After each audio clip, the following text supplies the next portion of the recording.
Dinala na sa kanyang huling hantungan ang mga labi ni Francis Magalona.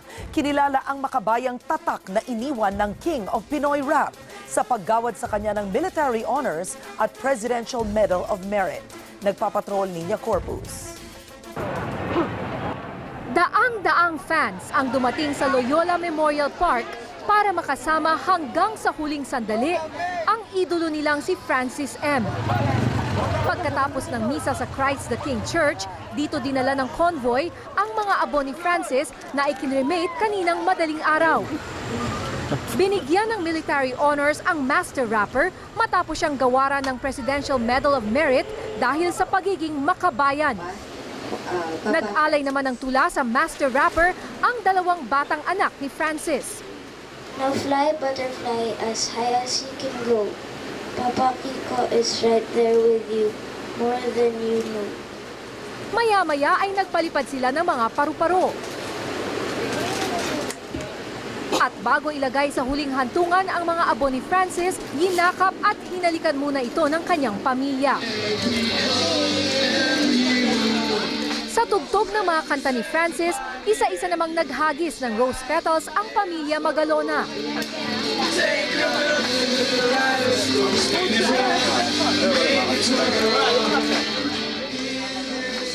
Bumuhos naman ang emosyon ng isara na ang pinaglagakan kay Francis. Pero sa gitna ng lungkot, magagandang alaala ang naiwan sa mga nagmamahal sa kanya. He loves himself as a person, as a citizen of the country, and he just wanted na makagawa siya ng kabutihan para sa bayan because sabi niya, pag minahal mo yung bayan mo, everything will follow. Kahit wala ng boses, idiniin pa rin ni Maxine ang mensahe ng ama para sa lahat. What happened here? Kung ano man yung nangyari kay Papa, may maidudulot na mabuti para sa aming pamilya. Na lahat kami magkakatulong-tulungan. In one love, yun nga sabi ng dad ko, one love. And it starts with the family.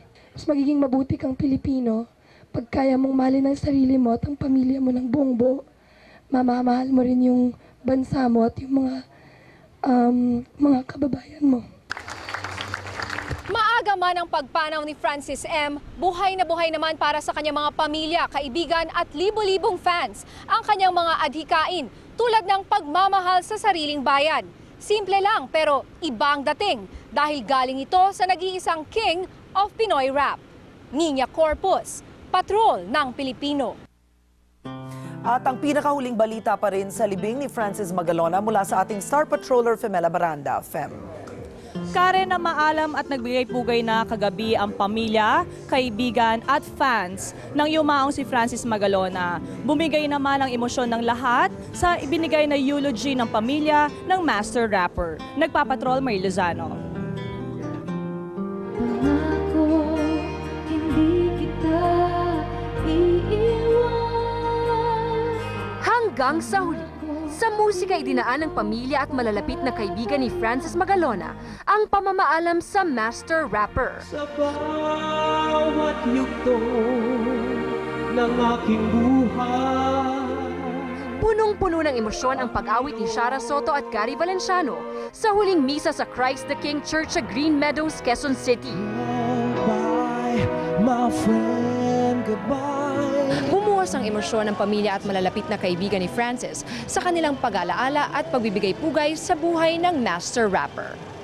Nahirapan na naging tagapagsalita ng kanyang Eat Bulaga family ni si Malucho Afagar sa kanyang pamamaalam kay Francis dahil sa labis na emosyon.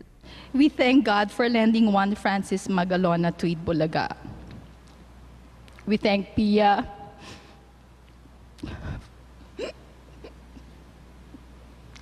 for loving Francis so much. Pinalakpakan naman si Kiko nang bigyan siya ng trophy bilang best brother ng kanyang mga kapatid.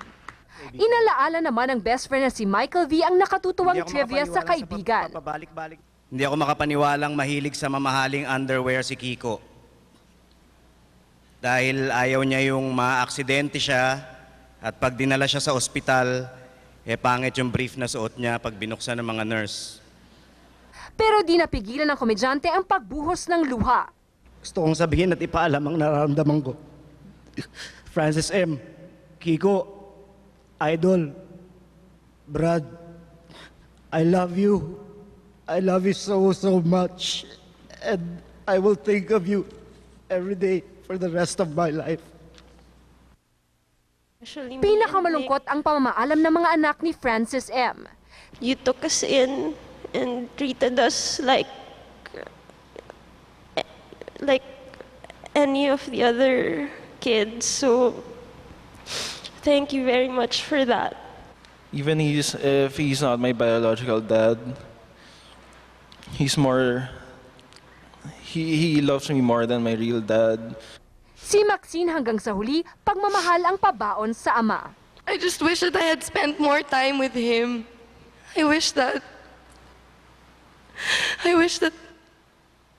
I had told him I loved him every day. Yung pagiging mayabang ni Pop, it used to irritate me. Pero now I really miss it so much. There are so many Pero sa kabila ng matinding pagbuhos ng emosyon, di natinag ang biyuda ni Francis M. na si Pia. Ngiti sa kabila ng mga lungkot. The reason I am this way, that I am happy and I welcome everyone who comes to see Francis and pay their last respects in this manner, is that I know for a fact that he wouldn't want it any other way.